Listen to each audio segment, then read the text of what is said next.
Então, veja só, imagina o dilema de Deus.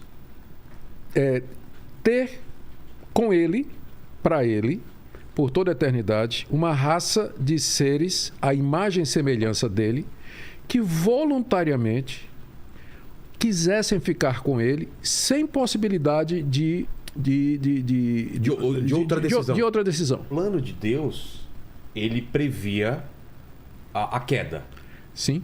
Porque se ele deu o livre-arbítrio, é possível que esse homem ou essa mulher pecasse. Ele previa esse pecado.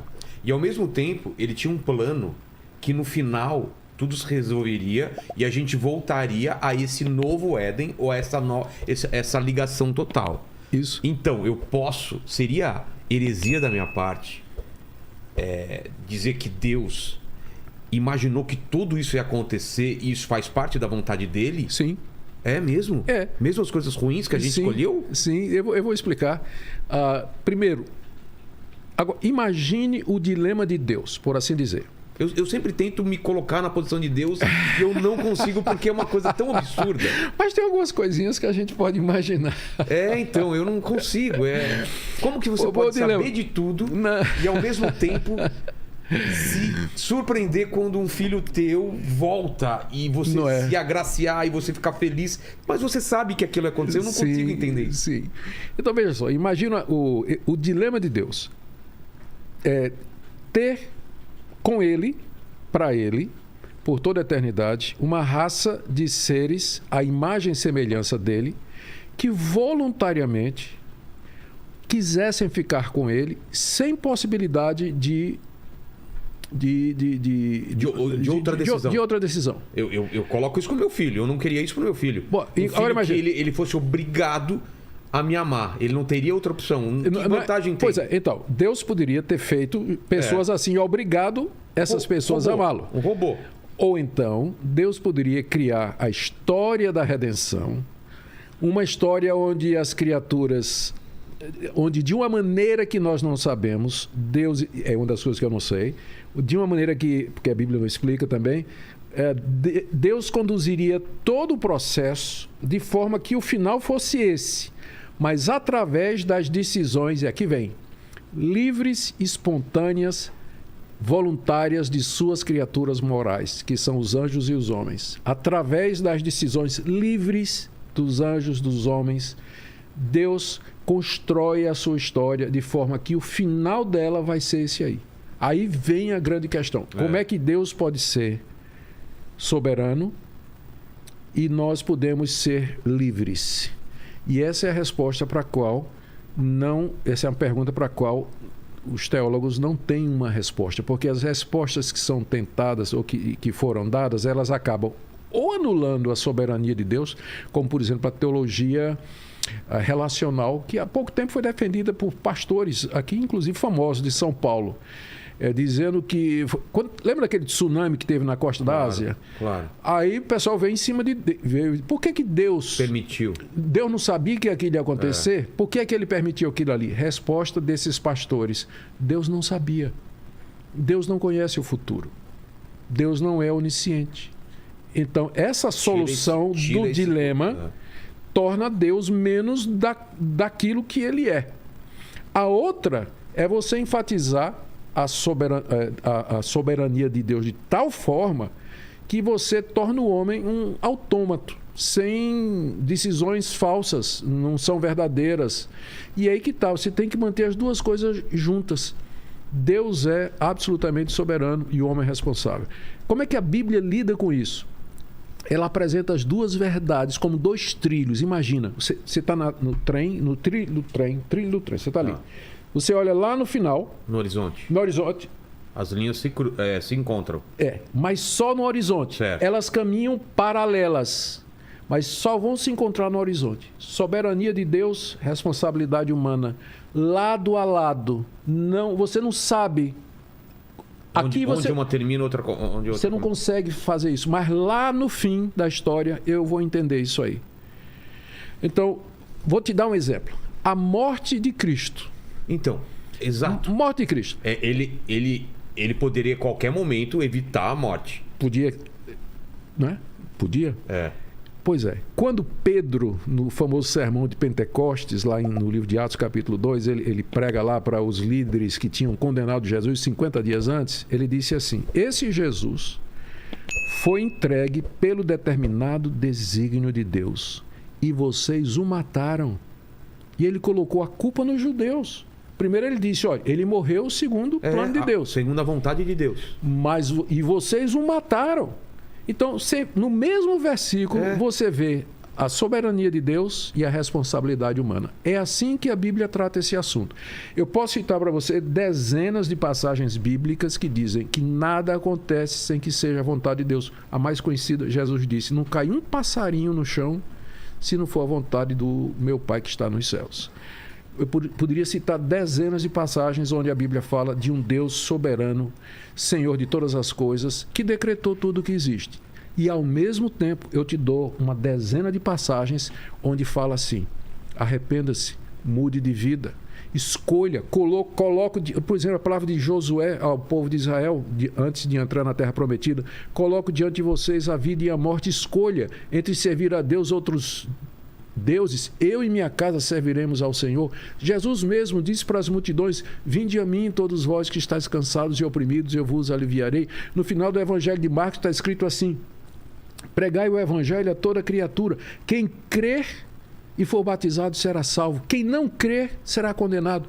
Então, essa é uma questão para a qual não existe uma resposta. Não é que isso... além da nossa capacidade mental de entender. Não é que isso é uma contradição, mas a gente chama de um antinômio. São duas verdades para as quais não existe uma explicação lógica para nós. Não é porque elas são contraditórias, mas porque elas estão acima do que a gente pode imaginar. Porque a gente está pensando como homem. Agora, Rogério, a gente está lidando com um ser que ele é tão grande e tão mais do que nós, que ele é capaz de fazer isso. Ele é capaz de criar uma história, saber o que vai acontecer. Ele sabe porque ele criou. Não é? Criar uma história e saber o que vai acontecer e, ao mesmo tempo, colocar dentro dessa história pessoas como você e eu que tomamos decisões livres. Quando você toma uma decisão, você toma livremente. Você escolhe fazer isso. A escolha de você estar aqui e de eu te convidar. Sim, é são sua. Escolhas nossas. Nossa, eu e você. Mas faz parte do plano de Deus. Não tenha dúvida. E eu já então tô vendo... eu não tenho livre-arbítrio. Mas é que tá, tem. Tanto é que você vai ser responsável por um dia ter convidado... Exato. Ao mesmo tempo, eu tomei essa decisão de livre e espontânea vontade e, ao mesmo tempo... ela, de uma forma que a gente não sabe, ela se encaixa dentro dos propósitos misteriosos de Deus. Entendi. É muito louco. É muito louco mesmo. Não é? De alguma forma, eu aceito isso e entendo que tem uma lógica, tem alguma coisa que faz sentido. Porque as coisas tão complexas funcionam de uma maneira que a gente não consegue entender. O nosso corpo, ele funciona de uma maneira tão perfeita e tão maluca que a gente não consegue entender. Por mais que você faça um exame, as pessoas explicam. Mas é muito complexo.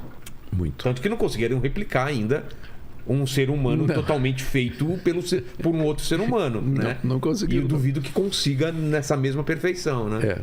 Mas eu vou te dizer uma coisa, Rogério. Teve uma época que eu tentei enquadrar isso. Eu digo assim, encontrar uma resposta, e eu entendi que é aquele tipo de coisa que aqui, nesse lado da eternidade, a gente não vai ter uma resposta por conta do... O que me convenceu é me lembrar quem é Deus. A grandeza dele, ou nas palavras do teólogo Karl Barth, ele é totalmente outro. Totalmente outro. Então, ele pode fazer isso. Agora, ele faz de um jeito que, na minha humanidade limitada e subjetiva, eu não consigo entender. Ele não é visto na Bíblia como o autor do mal. Ele não é responsável pelo mal. O mal é sempre colocado na porta ou dos anjos ou dos homens. Deus é visto e dito como sendo santo, justo, bom e verdadeiro. Nós não o entendemos, mas podemos confiar que ele não comete injustiça. Esse é meu consolo, depois de mais de 40 anos como pastor, teólogo, estudante da Bíblia, pai, avô, vendo desgraça no mundo, eu não entendo tudo o que acontece, mas eu confio que Deus não comete injustiça. Mas é pecado, é heresia a gente, não digo duvidar de Deus, mas se perguntar algumas coisas desse tipo? Cara, minha vida toda é um monte de perguntas. Não tem problema nenhum. Eu posso perguntar. A fé verdadeira, ela pergunta. A fé que não pergunta, ela é fanatismo. Mas a fé verdadeira pergunta. Ela pergunta: Deus, por que isso aconteceu com meu filho? Deus, por que aconteceu essa guerra aí com tanta gente morrendo? Deus, por que eu pedi ao Senhor isso aqui e não aconteceu? Deus, por que aparentemente os ímpios prosperam e aquelas pessoas que querem fazer o que é certo, elas só levam na cabeça? Por quê? Eu pergunto coisas assim a Deus. Faz parte da fé. A fé verdadeira, ela pergunta. Ela pergunta. O próprio Jesus perguntou, né? Deus meu, por que me abandonastes, né? Desamparaste lá na cruz? Naquele momento ali que ele estava levando sobre si os nossos pecados, a dor era tão grande, né? Que a sua humanidade clamou por uma resposta. Você acredita que naquele momento ele pôs em dúvida a vontade de Deus, ou foi simplesmente um espasmo, uma coisa de dor e de sofrimento tão grande que... Isso. Creio que foi isso aí, misturado com o fato de que os judeus, ele era um judeu versado na Escritura, né? Os judeus usavam sempre a linguagem dos salmos para expressar os seus sentimentos. Então, 150 salmos, cada salmo diferente do outro. Tem salmo de alegria, de dor, desespero, dúvida. A palavra salmo quer dizer o quê? Ela se refere a um gênero literário que se vale da poesia para narrar a grandeza de Deus ou os sentimentos do fiel. Então, é um tipo específico de gênero literário, né? Que ele é próprio da linguagem bíblica, mas não é impossível alguém fazer hoje, né? A gente poderia propriamente chamar de salmos alguma construção poética que alguém fizesse, que tem como objetivo falar da grandeza de Deus e tudo mais, né? E Jesus, nessa hora, ele usa... O Salmo 22 é um salmo que começa exatamente o rei Davi dizendo isso. Deus meu, por que me desamparaste? Por que não ouves o meu lamento? Por que o Senhor está distante de mim? Então, o judeu, ele crescia usando a linguagem dos salmos para expressar os seus sentimentos. E eu creio que naquele momento de angústia, o judeu Jesus se valeu do Salmo 22 para expressar toda a dor, o que ao mesmo tempo bate com aquilo que a gente lê no restante da Bíblia, que ele foi feito pecado por nós. Ele não conhecia pecado, ele nunca pecou, não tinha essa experiência como a gente tem do que é o pecado. E na cruz, toda a carga de pecado foi lançada sobre ele. Então, ele ali recebeu o castigo que era, para mim, quem devia estar pendurado naquela cruz era tio Nico, pendurado ali e ainda mais chicoteado muito mais, né? Era eu que era para estar pendurado ali. Mas ele foi no meu lugar.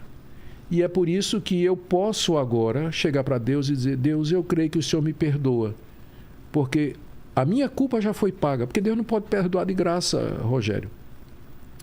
Como assim Deus perdoa de graça? Ele seria injusto. A gente fica revoltado quando um juiz inocenta né? Um bandido. A gente tem um senso de justiça. Agora imagine a Deus inocentando todos nós que somos bandidos. Deus simplesmente fecha os olhos e diz: está tudo... Mas como assim? Deus não pode fazer isso, ele é justo.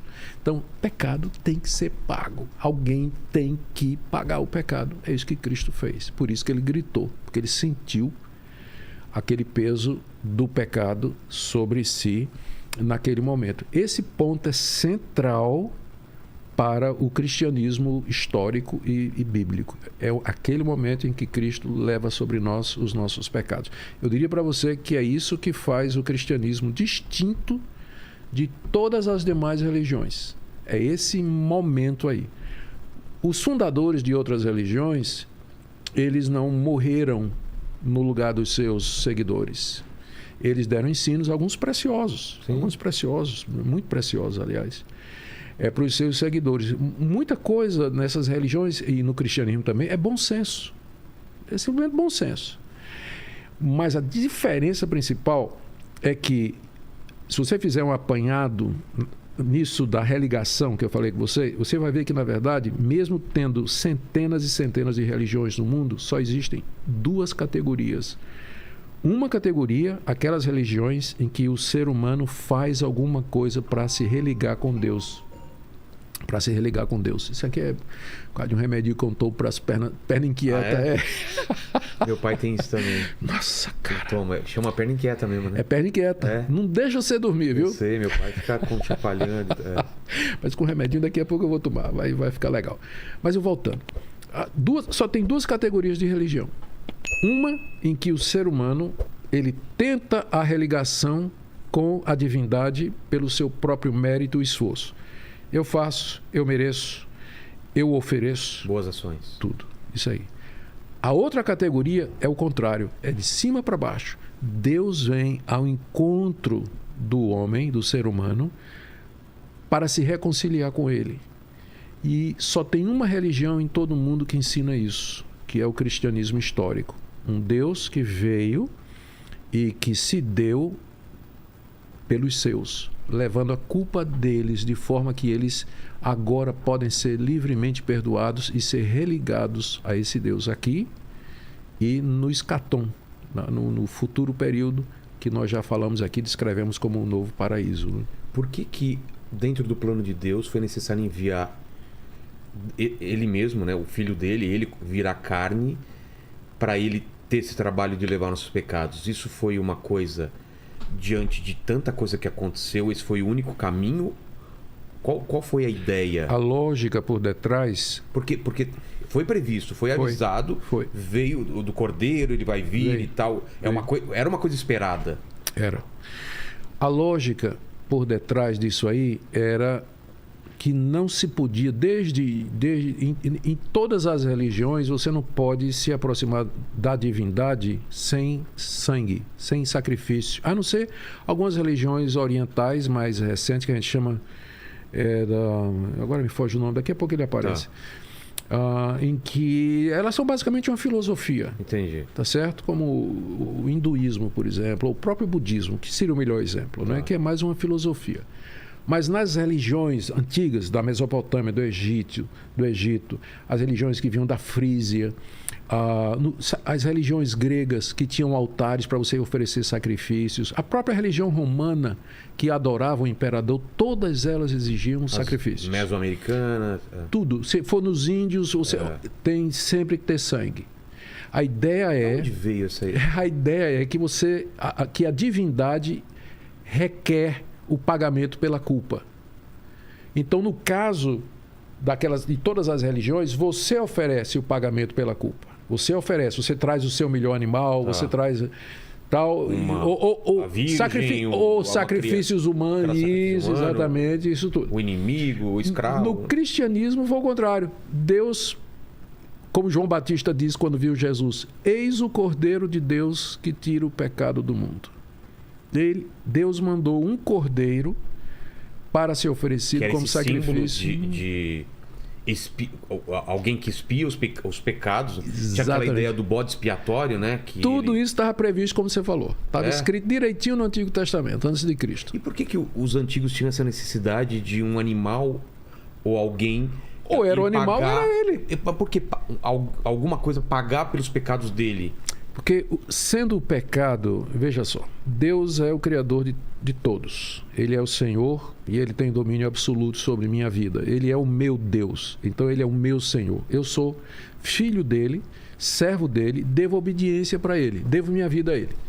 Então, a desobediência a Deus, o virar as costas para Deus, o renegá-lo, é de tal forma, é de tal ordem, que exige a minha vida. É a pena de morte. O castigo é pena de morte. Então, ou eu, ou alguém no meu lugar. Ou alguma coisa no meu lugar. Tá? Porque O apóstolo Paulo, ele descreve isso na carta aos Romanos, capítulo 3, verso 23. O salário, no capítulo 6, verso 23. O salário do pecado é a morte. Qual o preço, qual o resultado do pecado? A morte. Se não for a minha, vai ter que ser de alguém, em meu lugar, ou de alguma coisa. Deus enviou essa pessoa. Por que tinha que ser ele mesmo? Porque, Rogério, se fosse um de nós, eu ou você, que fosse morrer na cruz, nós só estaríamos morrendo por nós mesmos. Então era preciso alguém que não tinha pecado para que a morte dele pudesse ter efeito perdoador para milhões de pessoas. Porque se fosse qualquer outro membro da raça humana, ele só estaria morrendo por ele mesmo, porque ele é pecador. E então morreu. É isso mesmo, ele é pecador, tem que morrer mesmo. Mas Jesus Cristo não tinha pecado, conforme os evangelhos nos contam. E os seus primeiros discípulos escreveram no Novo Testamento. Ele nunca cometeu pecado. Então, é por isso que a morte dele é tão importante para nós. Porque ela como que cria com base nela, Deus pode chegar e dizer: Rogério, você está perdoado. Entendi. Completamente perdoado. Tudo que você fez, faz e um dia vai fazer.